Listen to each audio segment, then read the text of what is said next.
Hello students, நம்ம இன்னைக்கு இந்த வீடியோவில் என்ன பார்க்க போகிறோம்னா 2024 போர்டு எக்ஸாமுடைய கொஸ்டின் பேப்பரில் செக்ஷன் சி உள்ள கொஸ்டின் நம்பர் 29 பார்க்க போகிறோம். உங்களுக்கு இந்த போர்டு எக்ஸாம் கொஸ்டின்ஸ்லாம் பார்க்கணும்னா நம்ம பிளேலிஸ்ட்டில் போட்டிருக்கோம். நீங்கள் பிளேலிஸ்ட்டில் ஹோமில் போய் பிளேலிஸ்ட்டில் நீங்கள் போர்டு எக்ஸாம் பிளேலிஸ்ட்டை கிளிக் பண்ணிங்கன்னா உங்களுக்கு எல்லா கொஸ்டின்ஸும் வந்துடும். ஸோ கொஸ்டின் நம்பர் 25ல் என்ன கொடுத்துருந்தாங்கன்னா 3 years ago Rashmi was thrice as old as Nasma. அடுத்து என்ன கொடுத்துருக்காங்கன்னா 10 years later Rashmi will be twice as old as Nasma. How old are Rashmi and Nasma now? எப்பயுமே இந்த மாதிரி ஏஜ் சம்மு எவ்வளோ ஏஜ் அப்படின்னு சொல்லி கேட்டு கொடுத்துருந்தாங்கன்னா நீங்கள் முதல் என்ன பண்ணுங்கள், சொல்யூஷனில் ப்ரெசன்ட் ஏஜ் என்னன்னு எழுதிக்கோங்க. சரிங்களா? ப்ரெசன்ட் ஏஜ் ஆஃப் ரஷ்மி நம்ம என்ன எடுத்துக்கலாம், எக்ஸ்ன்னு எடுத்துக்கோங்க. ரைட்டுங்களா? அதே மாதிரி ப்ரெசன்ட் ஏஜ் ஆஃப் நஸ்மா. ஏன்னா நம்ம இது ரெண்டு தான் கண்டுபிடிக்க போகிறோம், அவங்க அதான் கேட்டிருக்காங்க. சரிங்களா? நஸ்மா ஈக்குவல் டு ஒய்ன்னு வச்சுக்கோங்க. இப்போ ஃபஸ்ட்டு கண்டிஷன் பாருங்கள், 3 years ago. அப்போ 3 years ago 3 years ஆகோனா ரஷ்மியோட ஏஜ் என்னம்மா? 3 years ஆகோனா ரஷ்மியோடைய ஏஜ் வந்து எக்ஸ் மைனஸ் 3 years ஆகோனா பின்னாடி. நஸ்மாவுடைய ஏஜ் வந்து ஒய் மைனஸ் 3. ரைட்டுங்களா? இப்போ கண்டிஷன் பாருங்கள், Rashmi was thrice as old as Nazma. Rashmi was அப்படின்னா ரஷ்மி எக்ஸ் மைனஸ் 3ன்றது ரஷ்மி வாஸ் த்ரைஸ்னா 3 மடங்கு 3 times of Nazma y minus 3. ரைட்டுங்களா? இது வரைக்கும் புரிஞ்சுங்களா கண்ணா? ஸோ இதை ஈக்குவேஷன் நம்பர் 1ன்னு வச்சுக்கோங்க. செகண்ட் ஒன் என்ன கொடுத்துருக்காங்க, அடுத்து 10 years later அப்படின்னு கொடுத்துருக்காங்க. இப்போ 10 years later இதை மூலம் சிம்பிளை பண்ணிடுவோமா? சிம்பிளை பண்ணி வச்சுக்கோங்க. சரிங்களா? எதுக்கு ரொம்ப சுற்றணும், இதை சிம்பிளை பண்ணுங்கள். X minus 3 equal to 3y minus 9 உள்ளே கொண்டு போயிருங்கம்மா. X minus 3y minus 3 plus 9 equal to 0.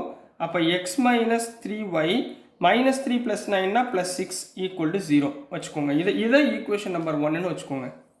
ரைட்டுங்களா? ஈஸியாக சால்வ் பண்ணுறதுக்கு உங்களுக்கு ஈஸியாக இருக்கும் அதுக்காக. நெக்ஸ்ட்டு இப்போது 10 years ஆகும். 10 years லேட்டர்னா 10 வருஷத்துக்கு அப்புறம். அப்போ இதில் ரஷ்மியோட வயசு என்னமா இருக்கும்? Rashmi equal to x plus 10. அதே மாதிரி Nazma equal to y plus 10 இருக்கும். ரைட்டுங்களா? இப்போ கண்டிஷன் பாருங்கள், Rashmi will be twice as old as Nazma. அப்போ ரஷ்மி எவ்வளவு? X plus 10 equal to twice of y plus 10. ரைட்டுங்களா? இது வந்துருச்சா? இதுலேருந்து எக்ஸை கண்டுபிடிச்சிருங்க. எக்ஸ் இஸ் ஈக்குவல் டு இந்த 10 அந்த பக்கம் கொண்டு போயிடலாமா? அப்போ 2y ப்ளஸ் 20 மைனஸ் 10 போட்டுக்கோங்க. இந்த ப்ளஸ் 10 அந்த பக்கம் போச்சுன்னா மைனஸ் 10. இந்த ஈக்குவேஷனில் சப்ஸ்டியூட் பண்ணுறதுக்கு ஈஸியாக இருக்கும். சரிங்களா? So X is equal to 2y plus 10. X is equal to 2y plus 10 ஆகிப்போச்சா? இப்போ இதை தூக்கி இதில் சப்ஸ்டியூட் பண்ணுங்கம்மா, ஈஸியாக உங்களுக்கு சால்வ் ஆயிரும். ஓகேங்களா? சால்வ் பண்ணி பார்ப்போமா? ஸோ இந்த ஈக்குவேஷன் இதில் போடுங்க. எக்ஸுக்கு பதிலாக என்ன போடுவீங்க? So x minus 3y plus 6 equal to 0ன்னு கொடுத்துருக்கா. இதில் எக்ஸுக்கு பதிலாக சப்ஸ்டியூட் பண்ணுங்கள். 2y plus 10 minus 3y plus 6 equal to 0. 2y minus 3yனா மைனஸ் ஒய், 10 ப்ளஸ் 6னா ப்ளஸ் 16 ஈக்குவல் டு 0. ஸோ இந்த ஒய் அந்த பக்கம் கொண்டு போயிருங்க. அப்போ ஒய் ஈக்குவல் டு 16. அப்போ ஒய்னா யாரோட ஏஜுக்குன்னா, ஒய்னா யாரோட ஏஜ்? நஸ்மாவுடைய ஏஜ் 16. ரைட்டுங்களா? புரிஞ்சுங்களா? ஸோ நெக்ஸ்ட் நம்ம என்ன கண்டுபிடிக்க போகிறோம்? எக்ஸ் கண்டுபிடிக்க போகிறோம். ஸோ நெக்ஸ்ட்டுமா இப்போ இந்த ஒய்யை தூக்கி இந்த ஈக்குவேஷனில் சப்ஸ்டியூட் பண்ணுங்கள். ஈக்குவேஷன் நம்பர் 2ன்னு வேணால் வச்சுக்கோங்க. இதில் சப்ஸ்டியூட் பண்ணுங்கள்.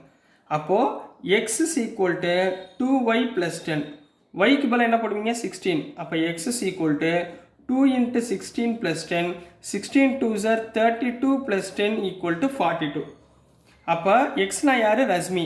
therefore ரஷ்மி percentage தான் கேட்டிருக்காங்க. So Rashmi present age equal to x is equal to 42. அப்புறம் நஸ்மாவுடைய present age present age equal to y equal to 16. So this is the answer for question number 29 கண்ணா. So dear students, நான் அனுப்புகிற videos உங்களுக்கு புரிஞ்சிருக்கும்னு நினைக்கிறேன். பிடிச்சிருந்துச்சுன்னா மறந்துடாமல் லைக் பண்ணுங்கள், ஷேர் பண்ணுங்கள், மறக்காமல் சப்ஸ்கிரைப் பண்ணி சப்போர்ட் பண்ணுங்கள் ஸ்டூடெண்ட்ஸ். தேங்க்யூ.